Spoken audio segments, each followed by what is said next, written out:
When the administration is trying to dig us out of a deep hole, it's difficult for them to take your personal finances into account. You have to do that.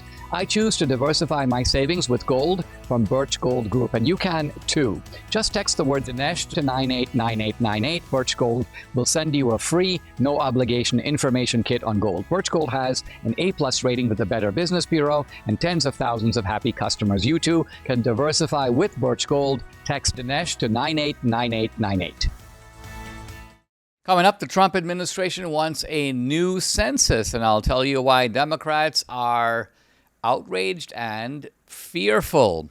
I'll spell out how Media Matters might have ensured its own demise. And Jeffrey Tucker, president of the Brownstone Institute, joins me. We're going to talk about his new book on how COVID provided the world's governing elites with a pretext for tyranny. If you're watching on YouTube, X, or Rumble, listening on Apple or Spotify, please subscribe to my channel. Hit the subscribe, the follow, the notifications button. I'd really appreciate it. This is the Dinesh D'Souza podcast.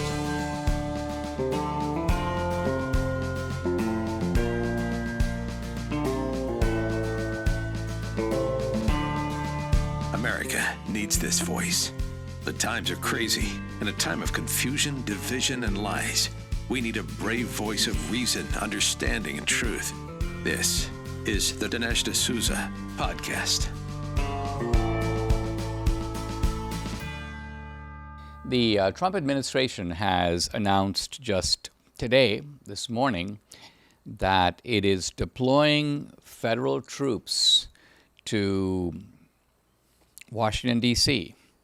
This is a combination that involves the National Guard, and the idea is to take over D.C. and straighten the place out, make it safer, make it safe, make it a protected area for the people who live and work in D.C. Now, this is not the same as the federal government doing this to Chicago or L.A. or Denver. Even though those are Democratic-run cities, those are very often in bad shape.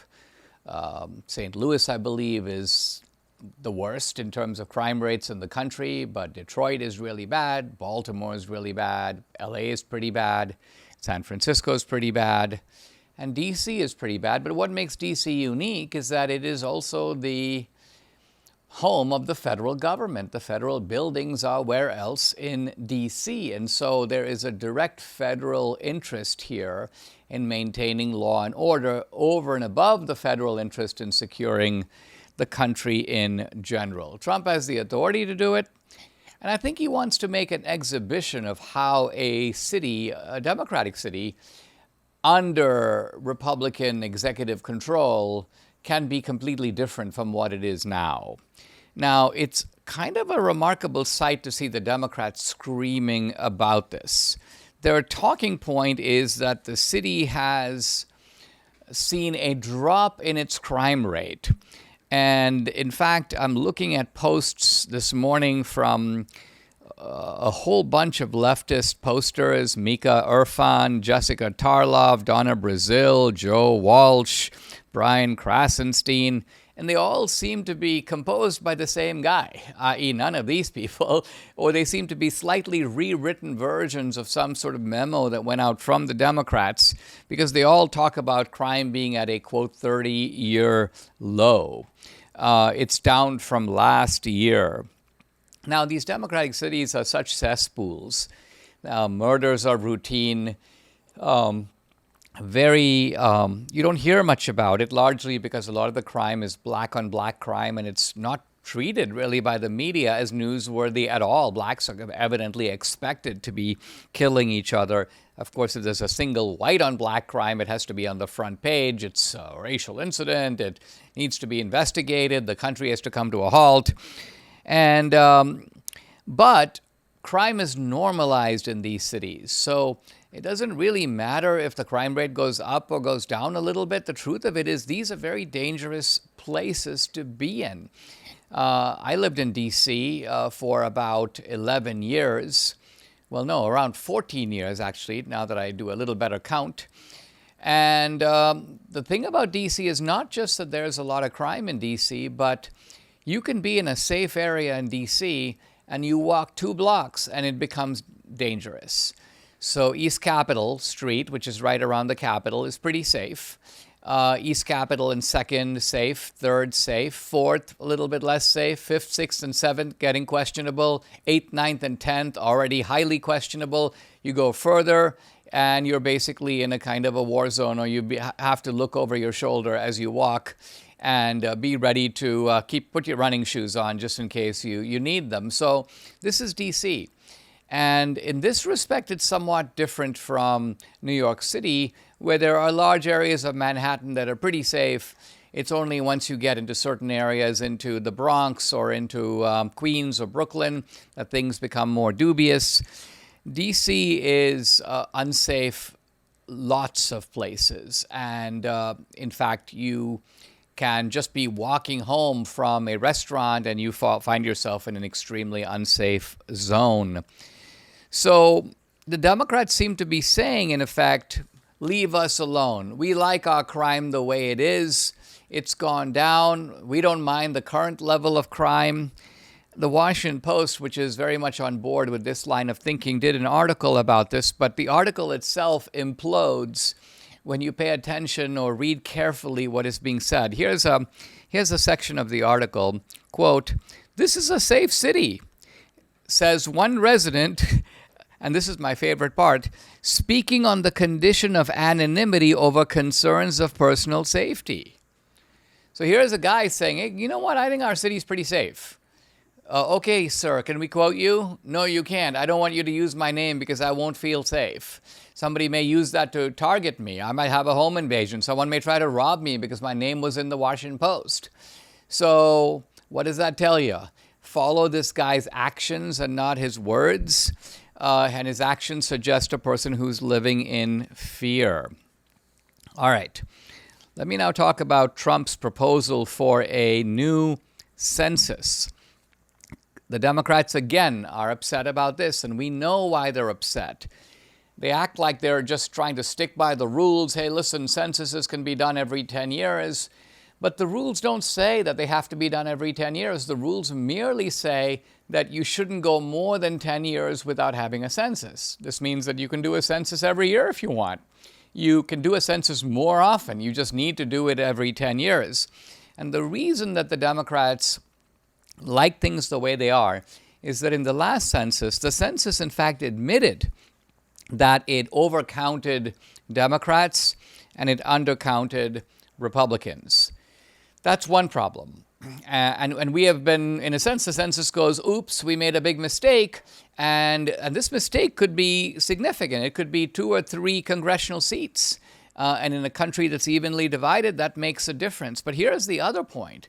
The census also counts legals and illegals together, and it apportions House representation. Now, Senate representation is unaffected because it's 2 seats for each state, but House allocation, or the number of House seats in a state like California, depends on the population of California. And when you're counting the legals and the illegals, California has something like a dozen seats more than it should have because of the illegals. Subtract or remove the illegals and the representation of California would drop precipitously. So Trump is basically saying, let's count the Americans and leave out the illegals. But the Democrats are freaking out because their electoral advantage relies on these illegals. In fact, you begin to see here a motivation for why the Democrats are so big on the illegals. They love the illegals. Now, maybe part of that is a long-term expectation that these guys will get amnesty. At some point, they're going to be able to vote, or their children are going to be able to vote. But there's a short-term gain that has nothing to do with illegals voting. It's quite simply that by being illegal and being here, you provide one more head to count for the census, and that affects the allocation of congressional seats. Now, the U.S. Constitution seems to say that we should count the people here, but here I think we have a clash between the language of the Constitution and the motives of the Constitution. people pass laws, they have a certain intent. I pass a law, for example, it has to do with, let's just say, making it easier to apprehend criminals, and then someone goes, but reading your language, it actually affects other people too. And I go, yeah, but that's not my intent.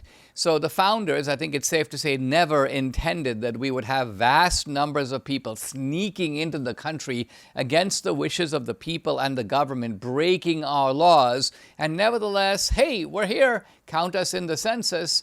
So this is something the Supreme Court is going to have to sort out. And the court can either go with a literal reading of the Constitution and just go, hey, listen, the Constitution says count everybody, so you got to count everybody. It doesn't matter whether they're legal or illegal. It doesn't even matter why they're here or how long they've been here. If they're here, count them. That's one way to go. That's, in a sense, a certain type of strict literalism. Or you can go for something that's more sophisticated. I would call it contextualism. And that is, hey, the language does say that, but clearly that's not what the founders meant. That's not what they intended. That was not the purpose of this particular provision of the Constitution. And therefore, let's go with the intention of the people who made the rule.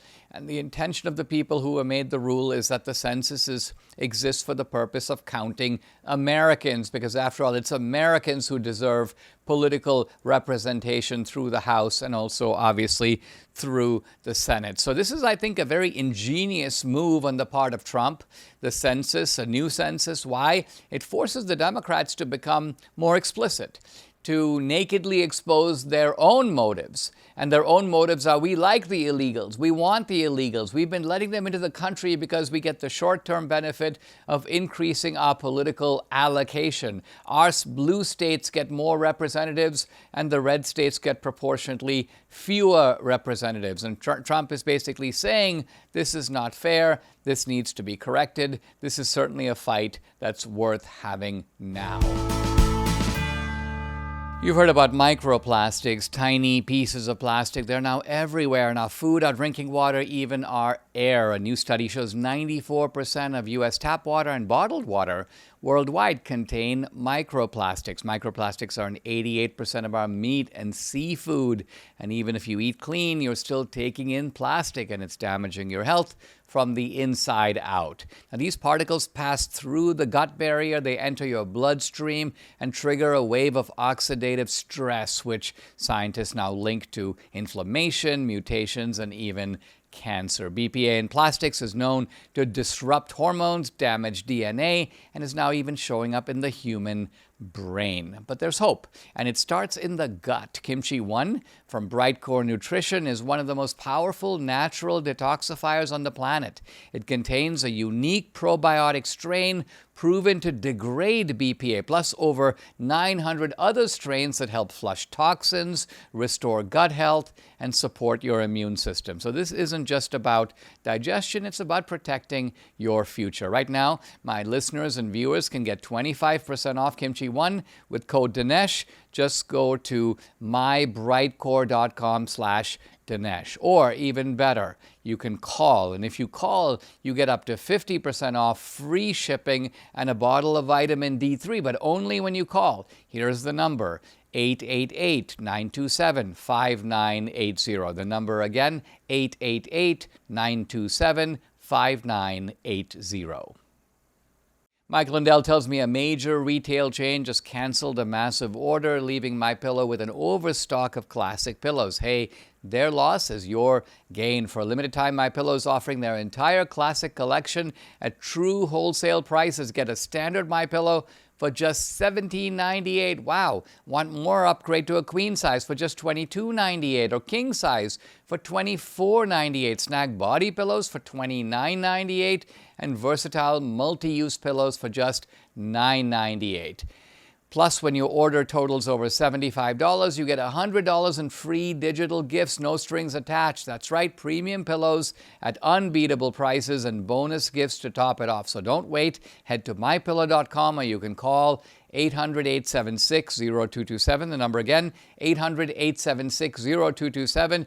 Don't forget to use the promo code. It's DINESH Dinesh, and grab your standard MyPillow for just $17.98 while supplies last.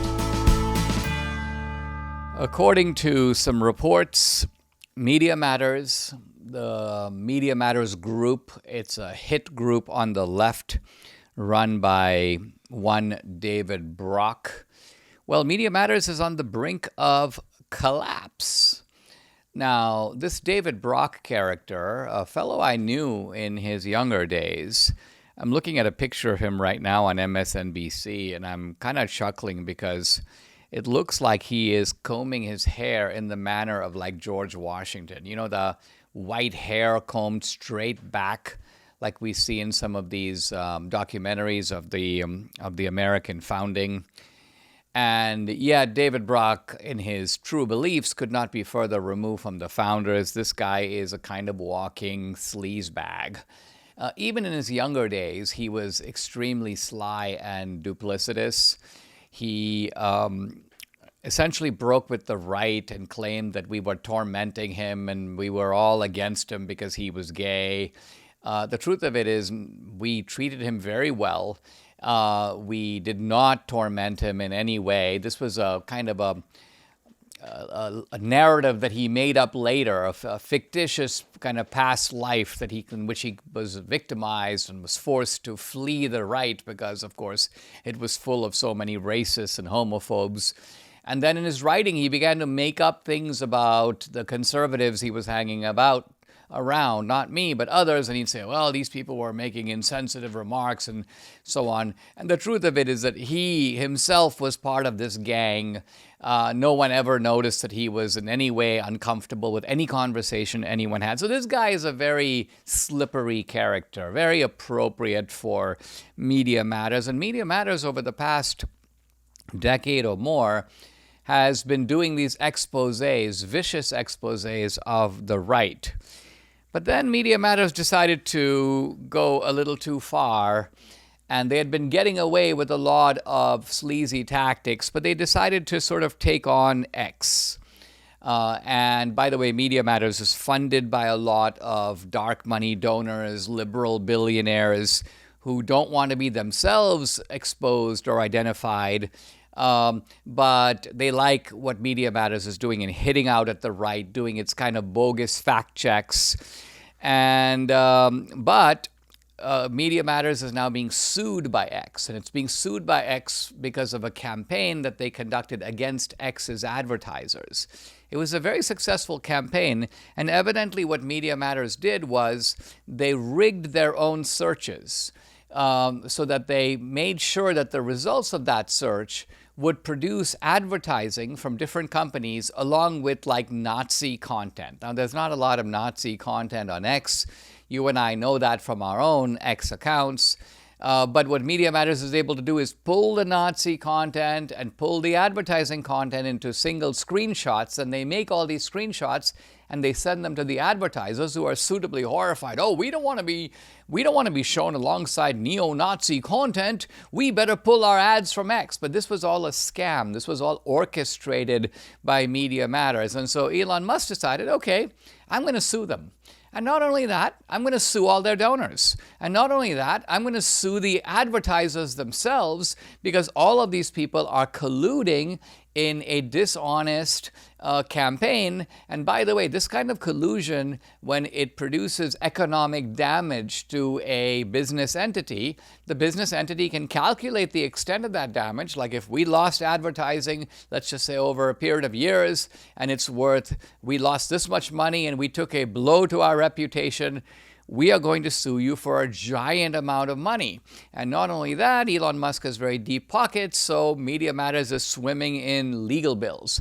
Apparently, Media Matters has made desperate appeals to its big donors like Soros and Susie Tompkins Bull, saying, please give us money to fight the lawsuit. And now the liberal donors are like, we don't want to be part of this. I'm assuming that they don't want to be paying massive amounts of legal fees, but not only that, they don't want to be exposed themselves. The moment that they remain part of this Media Matters apparatus, they have to disclose all their email exchanges with Media Matters. If Media Matters send gleeful text to them, hey, look, we screwed over Elon Musk and where X is going down because of us, all of this is going to come out in court in front of a jury. Apparently, Media Matters is now engaged in all kinds of backdoor negotiations with X, in which they are begging X to drop the case. X, of course, is refusing to do this. And of course, X has got very good lawyers. We happen to, in fact, one of them happens to have been one of my defense lawyers in my case in New York with the Obama administration, the campaign finance violation case. And apparently Musk has sued these people in multiple jurisdictions in multiple countries. There's also an investigation that the FTC is going on. There's apparently a revolt on the part of the staff. Donors are exiting. And the law firm representing Media Matters, which is the Elias Law Group, this comes from Mark Elias, who is himself a shady character, but apparently he's now demanding that Media Matters pay up $4 million in unpaid legal fees. And Media Matters says, we thought you were our friend. Oh, what? You want us to pay? But Elias is like, yeah, we're filing the paperwork. You better pay us. So X has demanded that Media Matters do a full retraction. They pay out every penny of their bank account and they shut down permanently. Media Matters is trying to save face because it would be devastating for them to do this. And so they're saying, why don't we offer a methodological clarification of how we came up with these posts?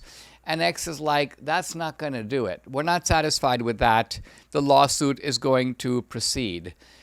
What the FTC is investigating is the degree to which Media Matters colluded with other so-called watchdog groups to blackball X from advertisers. And the key thing to realize here is that what these people are doing is they are weaponizing misinformation. In other words, they're claiming that X has all this false content, including, by the way, racist content, homophobic content by supposed extremists and neo-Nazis, but they were unable to show that this content, such as it is in a free speech environment, you're going to get some of this content, that this content was in any way wedded to or connected to ads that were running on X. So what Media Matters did, evidently, is they kind of faked the algorithm. They manipulated the search to show something that is not in fact true. They engage, in other words, in misinformation of their own. And X decided, let's call them on it. And let's remember that when you're dealing with this, not the civil suit filed by X, but the FTC investigation, that could lead to criminal charges, felony charges, and you're dealing with very powerful people. You're dealing here not just with David Brock and this guy Carasoni, who's the CEO of Media Matters. You're dealing with people like Soros. You're dealing with other liberal billionaires. You're dealing with companies like Disney that used to advertise on X and canceled their ads in the wake of this campaign. So a lot of people are running for cover here. And this is actually part of the great value of having Elon Musk on your side. This guy is not only able to fight. There are lots of conservatives, by the way, who have the resources to drive these kinds of organizations into the dust. The last one I remember was Peter Thiel and Gawker. You might remember Gawker, the website, the left-wing media company, and Gawker would engage in all kinds of dubious and fake news. And finally, Peter Thiel just sued them into the ground, and Gawker went bankrupt, and they shut down, and today there's no Gawker. And that was done by Elon Musk. This is rarely done by conservatives. Conservatives don't engage in this kind of, you could call it legal warfare, which is, lawfare. I'm talking about lawfare here from the right to hold the left accountable for its misdeeds. But that's exactly what's going on here. And essentially, I think Media Matters got intoxicated by power. They thought, we've got this censorship industrial complex. Guess what? We are part of that. We get money from the billionaires. We have these other nonprofits in cahoots with us. In fact, the tech companies, to some degree, were also in cahoots with them. And hey, if we go to the advertisers will step in and cut the legs out from under X, so Elon Musk can continue to fund it on his own. But the idea of making X economically self-sufficient, economically viable, that will never happen. So really what Media Matters is trying to do was to cancel X. And by canceling X, they were trying to cancel you, and they were trying to cancel me, and try to shut down our ability to have a free speech platform, an alternative to the heavy censorship regimes already in place at Google, at YouTube, at Facebook. Now, the censorship on those platforms, I'm happy to say, seems to be down. It seems to be less than it used to be. They've gotten a little better, but they've gotten a little better largely in response to X. They've seen that free speech works. They've seen that free speech actually engages, allows for, enables all kinds of exciting and interesting debate, all kinds of breaking news stories. X has now become the information, the news platform really for the country and to some degree for the world in general. So kudos to Elon Musk for holding Media Matters accountable. It looks like Media Matters is flatly in the wrong here. They are very nervous about being called to account, and if they go under, I, for one, will be celebrating. If you'd like to support my work, I'd like to invite you to check out my Locals channel and consider becoming an annual subscriber. I post a lot of exclusive content on Locals, including content you won't find anywhere else. On Locals, you get Dinesh Unchained, Dinesh Uncensored. You can also interact with me directly. I do a live weekly Q&A every Tuesday, 8 p.m. Eastern. No topic is off limits. I've also got a movie page on Locals. 2000 Mules is up there. Police State, Vindicating Trump, Trump Card, also our feature thriller called Infidel, starring Jim Caviezel. Big new movie coming out this October, this fall. If you're an annual subscriber, you can stream and watch the movie content for free. It's included with your subscription. So check out the channel. It's dinesh.locals.com. I'd love to have you along for this great ride. Again, it's dinesh.locals.com.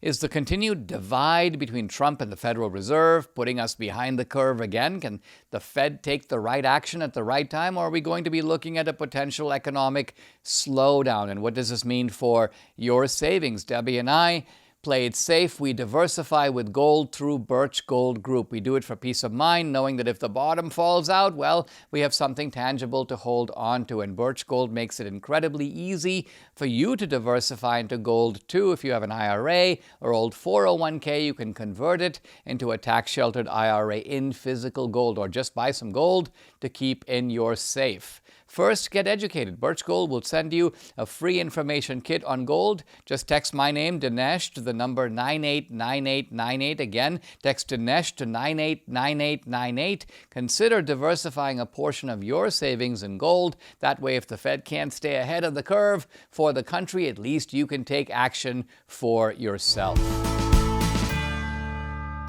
Guys, I'm always delighted to welcome back to the podcast Jeffrey Tucker. He is the president of the Brownstone Institute. He writes on economics for the Epoch Times. He's the author of a dozen or so books, but we're going to talk about the most recent one. It's called Life After Lockdown. By the way, the website of the Brownstone Institute is just brownstone.org. You can follow Jeffrey on X at Jeffrey A. Tucker. Welcome. Thank you for joining me, Jeffrey. This book sounds like something that is close to your heart. Do you think that as we look back at COVID, we have something very important to learn about our society, maybe the vulnerability of our institutions, maybe the nature of our elites, maybe the nature of tyranny? I mean, there are so many different elements to this, and you seem to be just glancing over your table of contents like you're all over this. Let's start by just asking you, why did you decide to write this book now? Well, I don't think we've come to terms with what happened over the last 5 years at all. We're having a little bit of discussion, but it could be like the Vietnam War. After that ended, everybody wanted to forget about it. And many years went by before we had some blunt talk about it. So this is some blunt talk about what we lived through, which I don't think was some sort of public health error. Very early on, I assumed that this was an act of naivety. Like, people just thought, well, if a virus comes along, you can just jump under your sofa and hide from it, then it'll go away. I knew that have been true. Everybody with any knowledge of public health and virology and immunology knew that was not the case. But as time went on, I realized that there was something more insidious going on here. There was really an attempt to reconstruct the infrastructure of society itself. And that sentence that I just uttered comes from the mouth of Anthony Fauci. He wrote this in August of 2020. We had been through the initial stage of lockdowns. We went through the summer of protests and riots and things like that, where young people were permitted to leave their TikTok to go out for the right political reasons, blow off a little steam, and then brought back in August of 2020. Anthony Fauci and his co-author David Marantz explained what it is that they were doing. And they were attempting to reconstruct the world, which they said had been going wrong for, I may misstate this, but I think they said something like 21,000 years. Wow. They're very, very concerned that people are moving around too much, that we're making too many choices, we're infecting each other with all sorts of terrible germs. We need to stop doing this. We need to stop living in big cities. We need to stop shaking hands. We need to stop owning pets.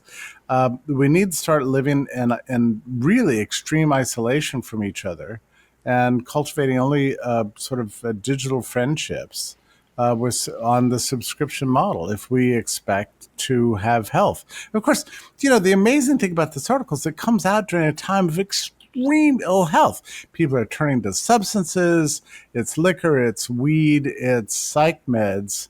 And depression, you can't see family members when they're dying, you can't have weddings and funerals, you can't go out to eat, you can't go to bars. And he's out there saying, no, this is the new world we've constructed for you. You have to understand. We, the elites, we, the experts, know what it is to maintain a clean immune system. And that means as little contact with other people as possible and as little contact with pathogens as possible. So basically it was an attempt to reverse not just modernity, but the whole of human history and the whole of human progress. I mean, it's right there. And they wrote it out there for everybody. And I think, my book is just an attempt to take this seriously. They played with us. They toyed with us. They ran an experiment on us. And the purpose was to deploy a new technology called mRNA. Which they imagined would put the whole of humanity on a subscription model of immunity. So under this new technology, they would deliver spike proteins through lipid nanoparticles without an off button, inject it into you, and game your system to deal with the latest pathogen that happened to be around, whatever it may be. And the beauty of this technology, from their point of view, was that it permitted the scientists to generate inoculations very, very quickly, depending on whatever the new pathogen was, and put us all on a subscription model. So it'd be shot after shot after shot, just like we were invited to get booster after booster after booster. That was just the beginning. We're all going to be lining up for our shots all the time. This is what they really imagined. They could not get mRNA technology approved through normal FDA channels, and they've been trying for the better part of 30 years. So the EUA of March 13th, 2020 enabled the industry itself to bypass normal regulatory channels and bypass normal efficacy standards and safety testing to get right into the population, provided we were panicked sufficiently. Now, Dinesh, the incredible thing about this is that this went on from March all the way to November. They wanted to wait until after the election to get it done so that they could deny Trump credit for having produced the solution. I mean, it's the most sadistic state plan you can imagine, during which time, of course, we all had to go to absentee ballots. Those were enabled by the CDC in March of 2020 through an executive order that no one voted on, causing the most insecure elections in 2020, about which you've made a beautiful film and spoken about a lot. And everybody called you conspiracy theorists. Well, it wasn't. I mean, it's not. You're a conspiracy documentary maker. I mean, not a theorist. I mean, it's all laid out for you right there. And then things started to go awry. in the spring of 2021, because then it turned out, of course, that the pathogen, being a typical respiratory pathogen, has wily ways and began to mutate and outsmarting the mRNA. Meanwhile, the lipid nanoparticles are delivering spike proteins all over your body, and the virus is ignoring it. So, eventually the evidence came in that the vaccinated were actually more vulnerable to getting sick than the unvaccinated, because natural immunity tends to be broader and more longer lasting. These are all things we knew going into this.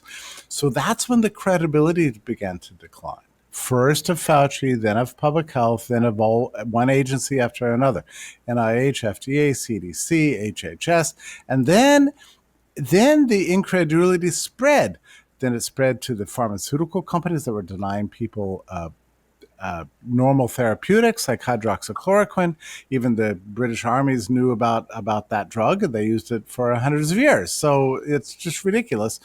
And then ivermectin was taken off the shelves. The J&J vaccine, which was not mRNA, got deprecated. They were trying to drive the whole population into this one system.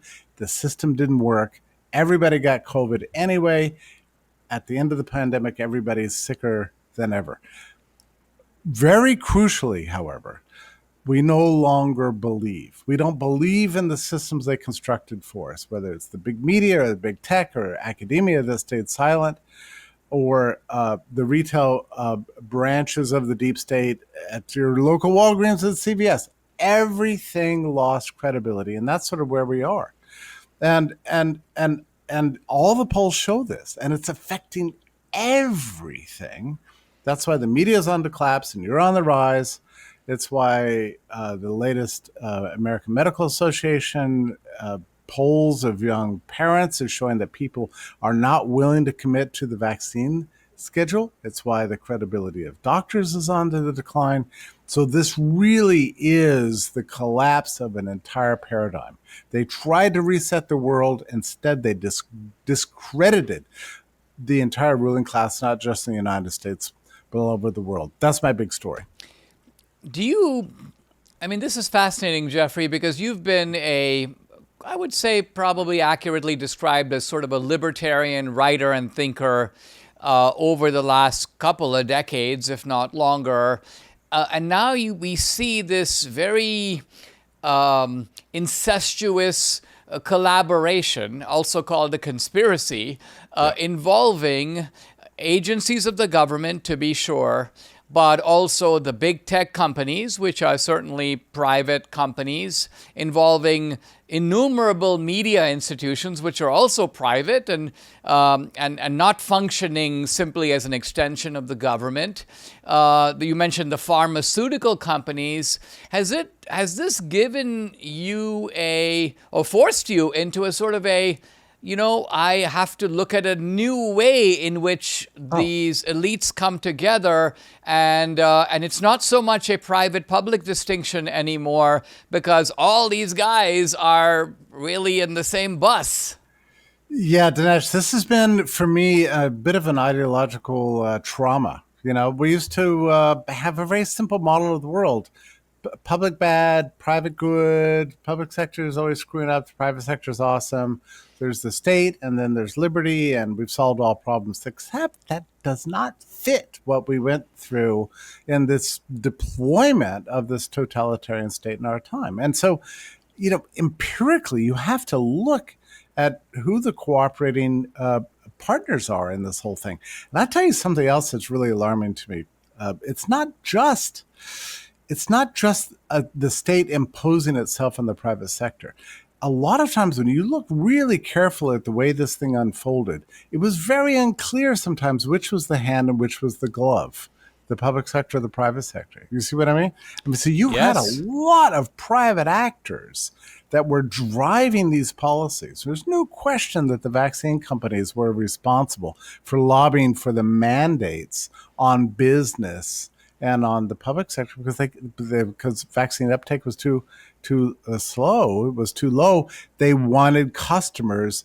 They deployed state power to get those customers, and then you had private companies, really risk averse, imposing those on their employers.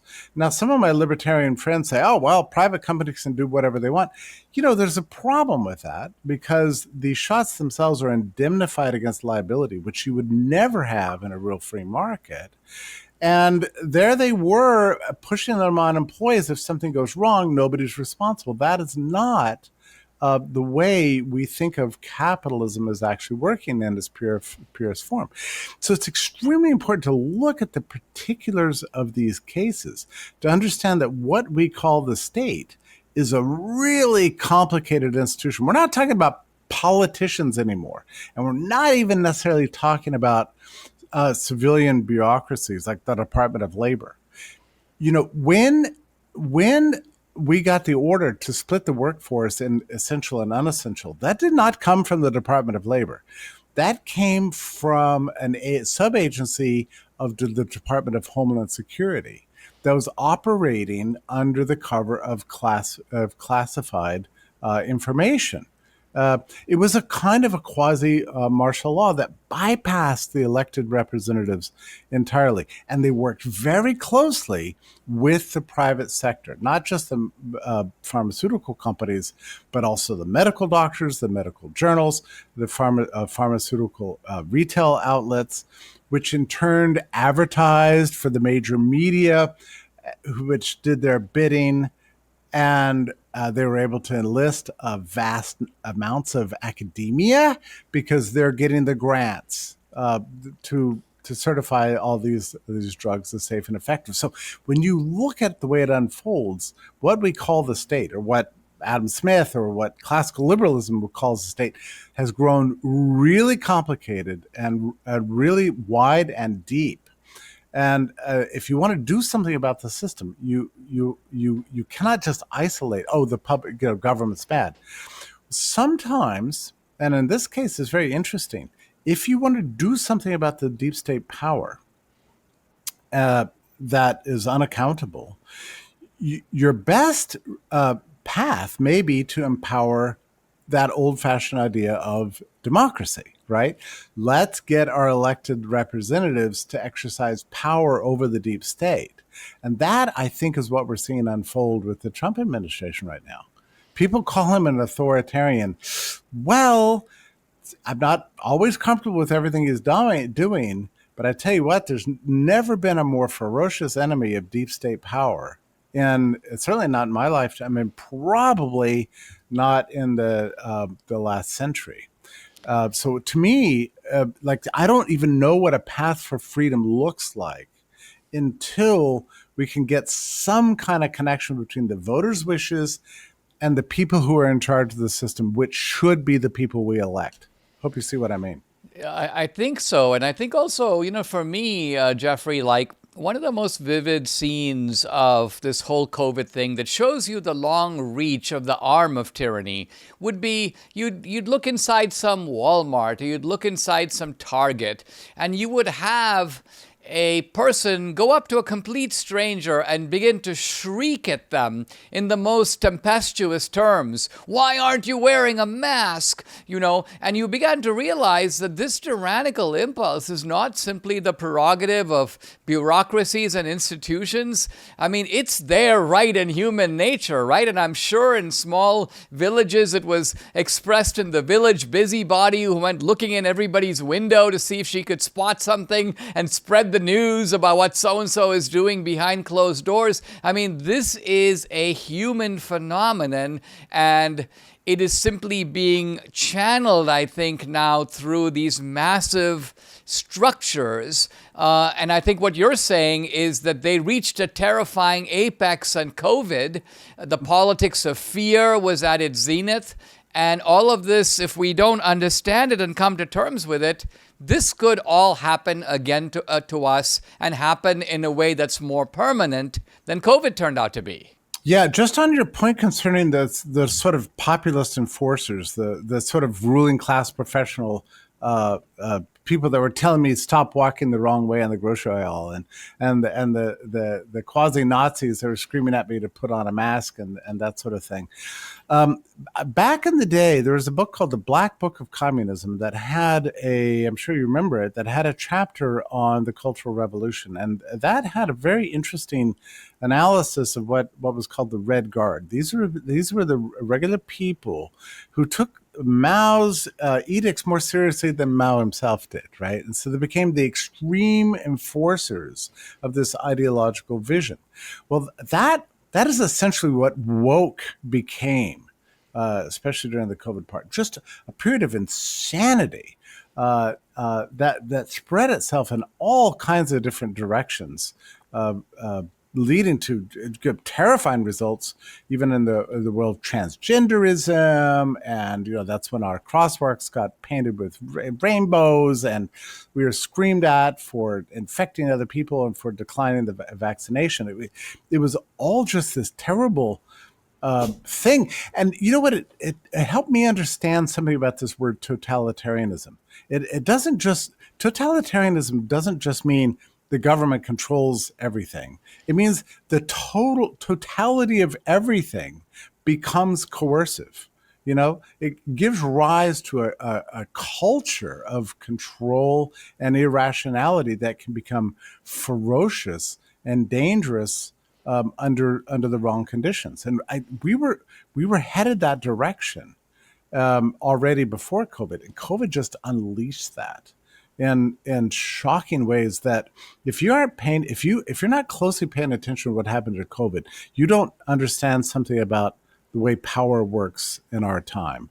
It bears a close study for that reason. We need to come to terms with it and recapture something like the old values, pre-digital values, to help resist against this in the future. Also, we have to dismantle the structures, the deep state structures of power, including private power, that gave rise to what happened to us in those 5 years.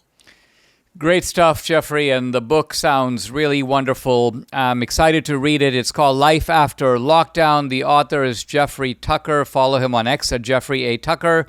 The website of the Brownstone Institute, just brownstone.org. Jeffrey, as always, thank you for joining me. Thank you, Dinesh. Thank you so much.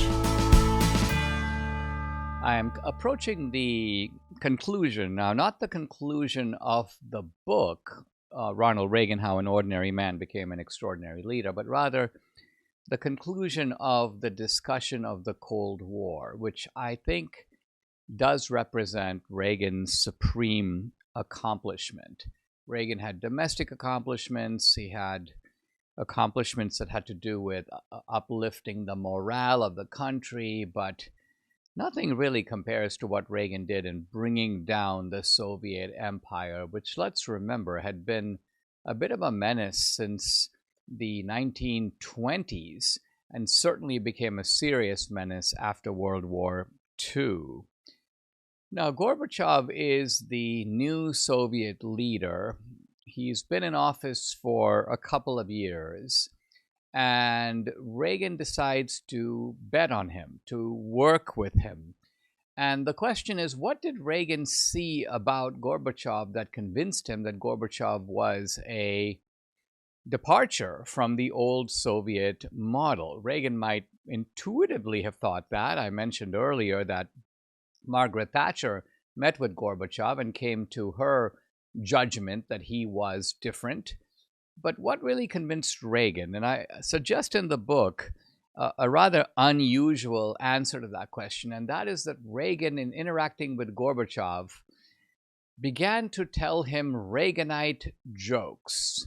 This seems a little hard to believe, but no, we know for a fact that Reagan did this, and we know for a fact what Gorbachev's response was.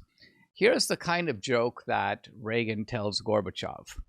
He goes, he says, there's an American and a Russian guy, and they're arguing about their two countries. And the American goes, look, I can go to the Oval Office, pound the president's desk, and say, Mr. President, I don't like the way you're running your country. And the Russian goes, well, I can do that. And the American said, you can? What? And the Russian goes, sure, I can go to the Kremlin. I can walk into the General Secretary's office and I can say, Mr. General Secretary, I don't like the way that Ronald Reagan is running his country. Now, here's the key point. According to Reagan, when he tells this joke to Gorbachev, Gorbachev laughs. Gorbachev thinks it's hilarious. And think about what that says about, well, think about what it says about both men. First of all, the audacity of Reagan to do this. It's a joke about Soviet tyranny. He's like, hey, Gorbachev, let me tell you one. And Gorbachev, far from being offended, well, yes, we may restrict freedom of speech, but we have good reason, or rather, well, there are all kinds of other liberties that we offer our citizens. None of this. Gorbachev thinks it's funny. And for Reagan, that's kind of illuminating about who this guy is. It's kind of a way of saying that Gorbachev is detaching himself from the Soviet regime and going, yeah, you know what? I can stand apart from all that and even chuckle at it. That's one of the weird things about our country. Now, Gorbachev's favorite Reagan joke, apparently, involved Gorbachev himself. And this is Reagan now telling Gorbachev the joke. And Reagan says, well, it's a response to Gorbachev's own crackdown on corruption. And Gorbachev apparently had issued an edict saying that in the Soviet Union, anybody who is caught speeding on the highways, no matter what his position, no matter how important he is, he should get a ticket. In other words, this is Gorbachev's effort to say that we are all subject to these laws, including the ruling class, the so-called nomenklatura. Now, according to Reagan's story, one day Gorbachev comes out of his summer house called the dacha, his country home, but he's really late getting to the Kremlin. So he tells his limo driver, listen, get in the back seat, I'm going to drive. The limo driver is a little bit taken aback, but of course he agrees. Gorbachev jumps into the front seat and the limousine goes flying down the highway. Now, as they go flying down the highway, they pass two motorcycle cops. And one guy takes off after him to stop him. But after a while, he comes back to his buddy, and his buddy goes, hey, well, did you give him a ticket? And the guy goes, no, I couldn't. He was too important. And so his partner goes, well, who was it? And the cop goes, well, I couldn't recognize him, but his driver was Gorbachev. So another Reagan play on Gorbachev, a joke in which Gorbachev is not really the butt of the joke, but he's in the joke. And Gorbachev thought this was so funny that he would tell other people the joke in the Soviet delegation. So again, you're seeing a guy who has, you could call it a Western sensibility. I wouldn't say an American sensibility, but rather someone who seems larger than the Soviet Union in his comprehension, in his interests. And for Reagan, and the same thing could be said about Trump, Reagan believed in personal diplomacy. In other words, you could mouth all the ideological slogans you want, but if Reagan looks you in the eye, he can figure you out. What is your relationship to this ideological claptrap? Do you really believe it? Are you part of it? Are you part of the system? Are you going along with the system? Do you have the potential for capsizing or overthrowing the system? Reagan is making these sense of judgments. And I think the other thing about Reagan is he commented that Gorbachev on multiple occasions protested to Reagan the phrase evil empire, which is to say Gorbachev didn't like it. And now the ordinary kind of conservative or neocon reading of this is that Gorbachev is an apparatchik. He has his own rival ideology. Obviously, he doesn't like to be called an evil empire. He's been raised to believe that we are the evil empire. But Reagan did not understand Gorbachev's objections in this way at all. According to Reagan, it showed that Gorbachev had a conscience. Because if Gorbachev was perfectly happy trampling on people's faces and undermining their rights, he wouldn't really care. Yeah, I'm the evil empire. So what?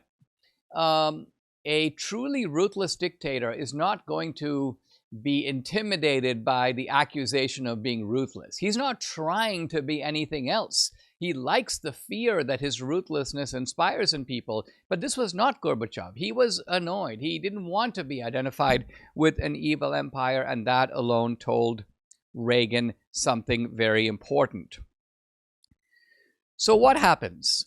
Reagan is pushing Gorbachev to give up his previous demands and come to Washington, D.C. and sign the INF Treaty, the Intermediate Nuclear Forces Treaty. Basically, both sides agree to reduce their intermediate range nuclear weapons, their missiles, to zero. This is, again, more ambitious than anything the nuclear freeze contemplated. You're not freezing your arsenals, you are eliminating them. Not all nuclear weapons, but the intermediate range nuclear weapons. And Gorbachev agrees. In a somewhat shocking development, he comes to Washington, D.C. He drops the demand that the U.S. relinquish missile defenses. He signs the INF Treaty. And this is for the first time in history, the U.S. and the Soviet Union agree to eliminate an entire class of nuclear weapons. And this was very beneficial to the U.S. The Soviets had 4 times as many warheads aimed at us as we had aimed on them. So we had not only never signed a treaty to eliminate a whole class of weapons, we had never signed a treaty where they give up 4 and we give up 1. So, in other words, they agree to far greater concessions on their side, and they also agree to something else, which is on-site verification, something that they had never agreed to before.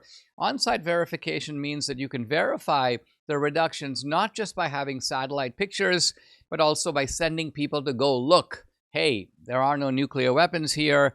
And so the doves who had insisted, oh, this is absurd, this is Reagan's posturing, this is very unrealistic, Reagan really blew it by walking out earlier of the arms control negotiations, these people are proved completely wrong. But what's really interesting is that conservatives also thought Reagan was wrong. Tom Bethel, the conservative columnist, friend of mine, writing in the American Spectator, Reagan is walking into a trap. The only way he can get success is by doing what the Soviets want. Turns out to be completely wrong. Republican senators, Steve Sims, Jesse Helms, they planned all these killer amendments to undermine the Intermediate Range Nuclear Treaty. They thought Reagan was being taken in. Reagan was being conned.